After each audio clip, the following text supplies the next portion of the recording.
2000 वर्षों से अधिक समय पहले रोम से कई मील दूर ग्रीस नाम का एक प्रसिद्ध देश था।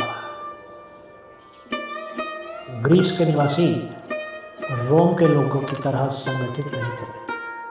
ग्रीस में बहुत से छोटे छोटे राज्य थे और हर राज्य का अपना एक शासक था।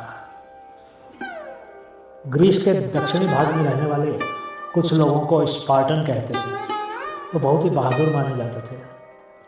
उनके राज्य का नाम लकोनिया था, इसलिए उनको कभी कभी लकोन्स भी कहा जाता था। स्पार्टन्स का एक अनूठा नियम था। नियम अनुसार उनको अपनी बातचीत में बहुत कम शब्दों का प्रयोग करना होता था। वो आवश्यकता से अधिक शब्दों का प्रयोग नहीं करते थे। लकोनिया से ही इंग्लिश का शब्द लकोनिक आया है, जिसका मतलब है छोटा सा या कम शब्दों में दिया गया वाक्य या उत्तर। ग्रीस के दक्षिणी भाग में एक राज्य मैसेडोन था। उस राज्य पर फिलिप नाम के एक महान राजा का राज्य था। राजा फिलिप ग्रीस के सभी राज्यों पर अपना अधिकार जमाना चाहता था। उसने एक बहुत बड़ी फौज खड़ी कर दी थी और सभी अन्य राज्यों के विरुद्ध युद्ध शुरू कर दिया। वो एक के बाद एक राज्य को पराजित करता चला गया। पराजित राज्य उसको अपना राजा मानने लगे। फिर उसने लकोनिया में स्पार्टन लोगों को एक चिट्ठी भेजी।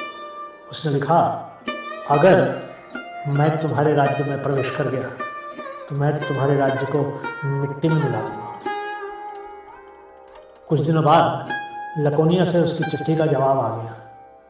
जब उसने चिट्ठी खोली तो उस चिट्ठी में सिर्फ एक शब्द लिखा था, अगर। वो एक शब्द ये कहने के लिए पर्याप्त था कि लकोनिया के स्पार्टन लोग राजा फिलिप से नहीं डरते थे और ये अगर शब्द ही उनके रास्ते में बाधा था। मित्रों, ये अगर शब्द मनुष्य की बहुत सी आशाओं को जिंदा रखता है और यही अगर शब्द धराशायी हो गई आकांक्षाओं को भी दर्शाता है। अगर ऐसा किया होता तो, अगर ये नहीं किया होता तो, अगर हम ऐसा करेंगे तो, अगर कल ऐसा होगा तो।